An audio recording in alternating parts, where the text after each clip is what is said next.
बंधू अशोक खरातचा मुलगा Harshvardhan खरातचा phone not reachable, पोलिसांची परवानगी न घेताच सोडलं शहर। बंधू खरातच्या तथाकथित स्वीय सहायकाची पोलिसांकडून चौकशी, मिरगावातील रमेश हिंगे हा व्यक्ती बंधूंचा पीए असल्याची चर्चा। नाशिक खंडणी प्रकरणातील फिर्यादीस लैंगिक शोषण करणारा आरोपी 63 वर्षीय आरोपीला अटक, 121 अश्लील व्हिडिओ समोर, तर फॉरेन्सिक टीमच्या मदतीनं पोलिसांकडून ऑफिसची तपासणी। बारामतीत ज्याला लढायचंय त्यानं लढावं, जनता कुणासोबत आहे हे सर्वांना माहीत, जय पवारांचं नाव न घेता काँग्रेसला टोला।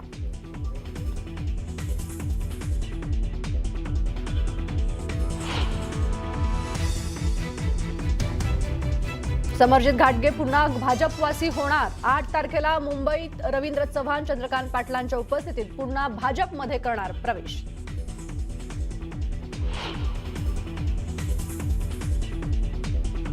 मुंबई मनपाची स्टेशनरी खरेदीत कोट्यवधींची उधळण, 1.39 लाख बॉलपेन तर 7.59 लाख लिफाफ्यांची मागणी, पालिकेच्या इतक्या मोठ्या खरेदीवर प्रश्नचिन्ह।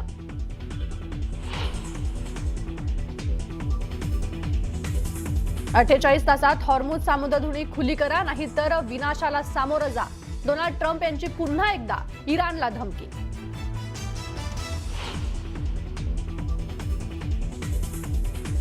इराणच्या बुशहर इथल्या अणुप्रकल्पावर अमेरिका आणि इस्रायलचा हल्ला, संपूर्ण मध्य पूर्व आशियाला लक्ष्य करण्याचा इराणचा इशारा।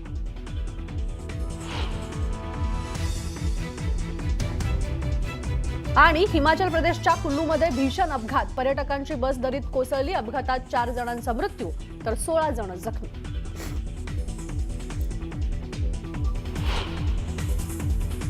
बंधू अशोक खरातचा मुलगा हर्षवर्धन खरातचा मुलगा गायब झाल्याचं समोर आलंय, त्याचा फोनही नॉट रिचेबल असल्याची माहिती आहे। एसआयटी कडून बंधू खरातच्या मुलाची 2 दिवस चौकशी करण्यात आली आहे, मात्र चौकशीनंतर तपास यंत्रणांची कोणतीही परवानगी न घेता खरातचा मुलगा शहरातून गायब झाल्याची माहिती सूत्रांनी दिली आहे। शहर सोडण्यापूर्वी त्याने पोलिसांची परवानगी घेणं अनिवार्य होतं, मात्र कोणत्याही कायदेशीर प्रक्रियेचं पालन न करताच खरातच्या मुलाने पलायन केल्याची माहिती सूत्रांनी दिली आहे। खरातच्या मुलाचा मोबाईल बंद असल्यानं तपास यंत्रणांनी खरातच्या निवासस्थानी शोध घेतला, मात्र तो मिळून आलेला नाही।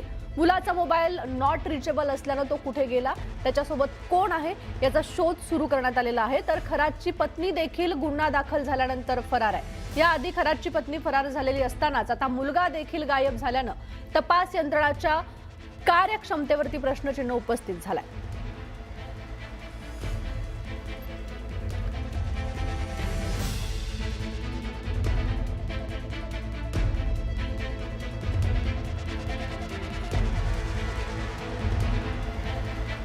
पुढची मोठी बातमी आपण बघतोय, खरात हा आपल्या हवाला रॅकेट एका मुंबईतील पंचतारिका हॉटेलमधून चालवत असल्याची माहिती सूत्रांनी दिली आहे। दिवसाला 25,000 रुपये भाडं असलेलं विशेष सूट, वर्षाच्या 365 दिवस असायचं, हे बुक असायचं वर्षाचे 365 दिवस।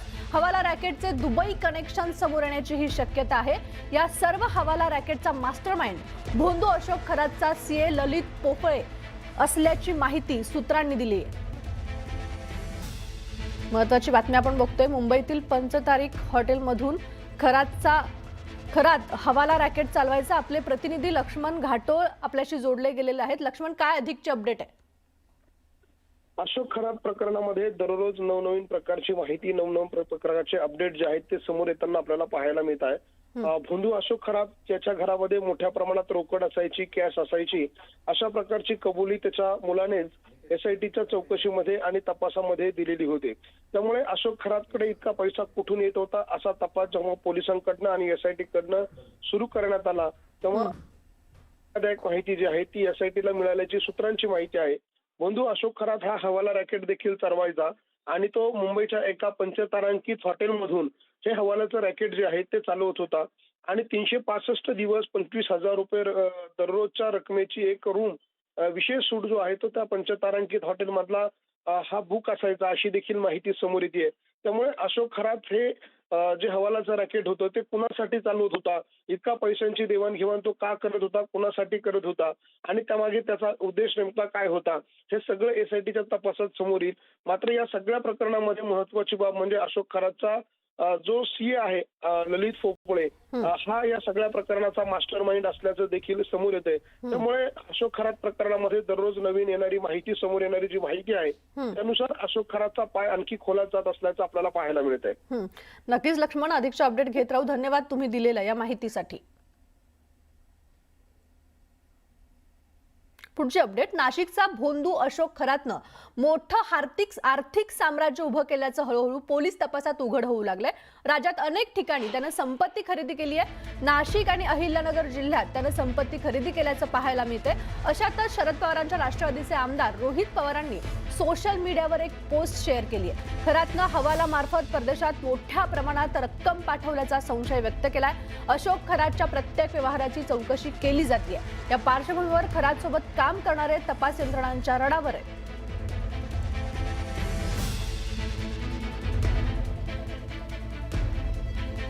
अंजली दमानिया यांच्या आरोपांवर सुषमा अंधारेंनी सवाल केलाय. अंजली दमानिया यांच्याकडे सीडीआर कुठून आले, दमानिया यांना कोण माहिती देतं हे समोर आलं पाहिजे असंही अंधारेंनी म्हटलंय.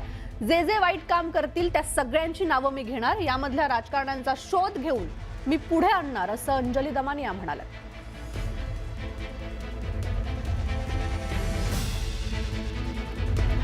तर सुषमा अंधारेंनी अंजली दमानिया यांना सवाल केलाय की तुमच्याकडे सीडीआर कुठून आले असा प्रश्न त्यांनी विचारलाय.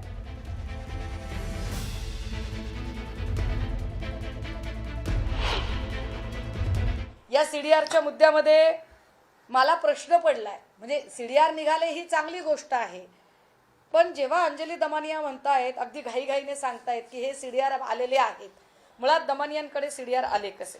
आम्ही दमानियांची माहिती आमच्याकडून पण आम्ही शेअर केली, पण आमच्या बॅक ऑफ द माइंड एक प्रश्न पुन्हा पुन्हा येतोय की दमानियांकडे सीडीआर कुठून आले? तुम्हा दोघांनाही अतिशय विनम्रपणे सांगते की जे अशी घाण कामं करतील, जे जादूटोणा करतील, लैंगिक शोषण करतील, अशा सगळ्यांविरुद्ध मी लढणार. आणि त्याच्यात जेवढे राजकारणी इन्व्हॉल्ड असतील, जेवढे अधिकारी इन्व्हॉल्ड असतील, त्या सगळ्यांचा शोध मी घेणार आणि सगळ्यांची नावं मी एक्सपोज करणार. तुम्हाला जे म्हणायचं तुम्ही म्हणत राहा, मला काही फरक पडत नाही त्यांनी. दरम्यान दमानिया म्हणतात तत्कालीन मुख्यमंत्री म्हणजे हे कॉल कधीचे आहेत असा सवाल अंधारांनी विचारलाय. यावर मला प्रश्न विचारण्यापेक्षा शिंदेंना विचारा असं दमानिया म्हणाले. दमानिया म्हणतायत की तत्कालीन मुख्यमंत्री शब्द वापरलाय त्यांनी. तत्कालीन मुख्यमंत्र्यांना 17 कॉल, त्याच्यातले इनकमिंग आणि आउटगोईंग असं बायफर्केशन आहे. तत्कालीन म्हणजे साधारणतः 1.5 वर्षांपूर्वी शिंदे मुख्यमंत्री होते. मग हे जे कॉल आहेत, या कॉलचं ड्युरेशन कधीचं आहे? हे कॉल 1 महिन्यातले आहेत, 6 महिन्यातले आहेत, 1 वर्षातले आहेत की 1.5 वर्षातले आहेत? आता मला जो सीडीआर मिळाला, ज्याच्यात मी AI टूल वापरून त्याच्यात जे फोटो होते त्यांची नावं शोधली, त्या शोधल्यानंतर मला एकनाथ शिंदेचे 17 कॉल मिळाले. त्यात मी काय करू? बाहेर नको आणू का? तर तुम्हाला वाटेल की मुख्यमंत्री कार्यालयाकडनं मला मिळाली म्हणून. मला असं वाटतं ना, हे फालतू प्रश्न विचारणं आता तुम्ही बंद करा. प्रश्न हे विचारा की शिंदेनी 17 कॉल कशासाठी केले, 21 मिनिटं ते काय बोलले, हे प्रश्न नाही पडत तुम्हाला. कारण हे सरकार शिंदे चालवतात, अंजली दमानिया नाही. त्यामुळे प्रश्न मी शिंदेना नक्कीच विचारणार.